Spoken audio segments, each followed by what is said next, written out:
Je vous salue. Alors, je voudrais traiter ce sujet-là. Qui est loin de Dieu? Quelquefois, on entend, oui, tu as dit ceci à un loin de Dieu, tu as dit cela à un loin de Dieu, etc. Et que même, pratiquement, tu auras affaire à la malédiction divine. Ils oublient chaque fois de mettre de côté, enfin, ils oublient chaque fois, et ils mettent de côté l'amour de Dieu. L'amour du Père Céleste et la charité du Saint-Esprit et la grâce du Seigneur Jésus-Christ. Non. D'abord, il faut comprendre une chose. Dans l'Ancienne Alliance, dans l'Ancien Testament, il y avait des personnes spécifiques qui étaient des oints de Dieu. Être oint, c'est-à-dire quoi? C'est-à-dire qu'on fait un rituel où il y a une huile bénite bien parfumée qu'on répand sur ta tête en prononçant des paroles consécratoires. Et anciennement, les Hébreux le faisaient pour les prophètes, pour les rois, voilà, et pour les prêtres et les lévites. C'était comme ça. On a vu comment David a été oint par le prophète Samuel. Vous voyez? Donc, c'est comme ça. C'est comme ça. Donc, les rois, les prophètes, les prêtres étaient les oints. Et puis, les lévites, c'était oints, puisque eux, c'est eux qui aident les grands prêtres. Donc, c'était ceux-là qui étaient les oints de Dieu. Voilà, c'est ça. On répand l'huile sainte, enfin l'huile qui a été consacrée, et on fait un rituel de consécration pour que tu sois prophète, pour que tu sois roi, pour que tu sois prêtre, grand prêtre, pour que tu sois un lévite. Mais dans la nouvelle alliance, qu'est-ce qu'il y a? C'est vrai, les pasteurs, pour leur office, ils sont consacrés. Les prêtres aussi, c'est la même chose. Vous voyez, dans l'église catholique comme dans l'église orthodoxe, etc. Et ceux qui sont évêques aussi, ils sont consacrés. Et ils vont à Rome et puis ils sont consacrés, etc. Bon. Mais ils sont les seuls consacrés. Dans l'ancienne alliance, le peuple en tant que tel, les individus, à part les personnes que je viens d'indiquer, ne sont pas consacrés. Voilà. Vous comprenez? Mais il était dit que le peuple hébreu, en tant que peuple, est consacré à Dieu. Voilà, ils doivent servir Dieu Yahvé, pour ne pas dire Yahvé Dieu. Mais, avec la nouvelle alliance, qu'est-ce qui se passe? Tous ceux qui ont reçu Jésus-Christ comme Seigneur et Sauveur, qui l'ont confessé de leur bouche et qui ont été baptisés, ils sont oints, ils sont consacrés. Bon, ça, dans un premier temps, je peux dire qu'ils sont consacrés. Voilà. C'est ça qui fait des chrétiens, des disciples de Jésus. Parce qu'ils ont confessé Jésus, qu'ils reçoivent Jésus-Christ comme Seigneur et Sauveur. Voilà. Ils rejettent le péché, ils rejettent Satan qui est l'auteur du péché, etc., etc. Voilà. Ils appartiennent à Jésus-Christ. Mais il y a une chose importante. Qu'est-ce qui se passe? Quand ils reçoivent le Saint-Esprit, parce qu'il faut comprendre une chose,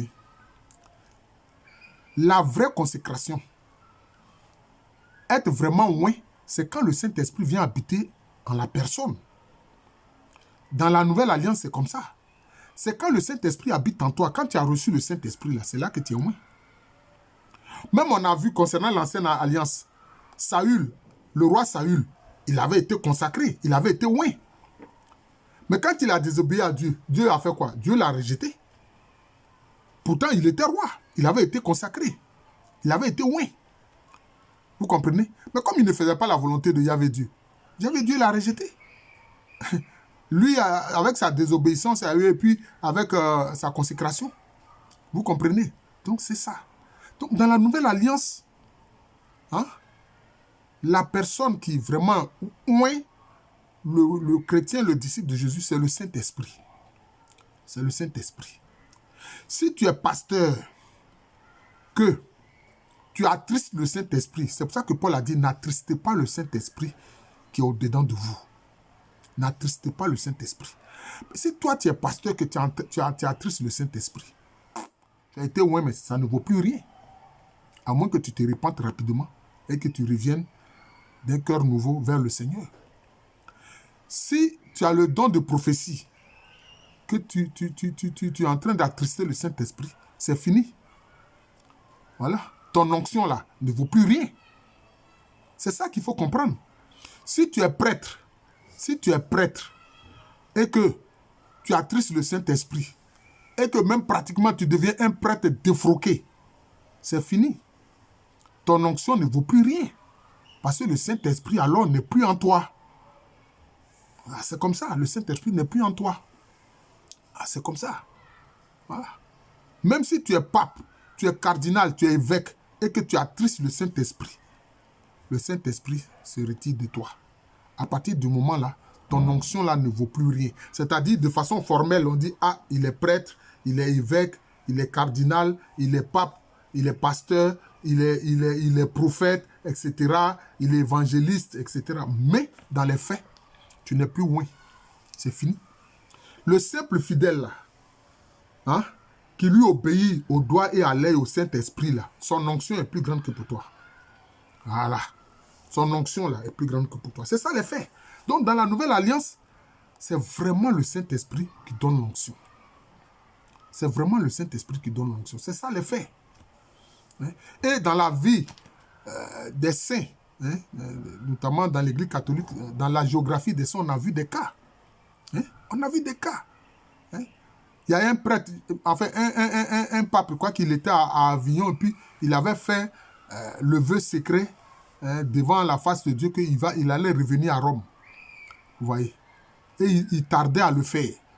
Et puis Sainte Catherine de Sienne allait le rencontrer.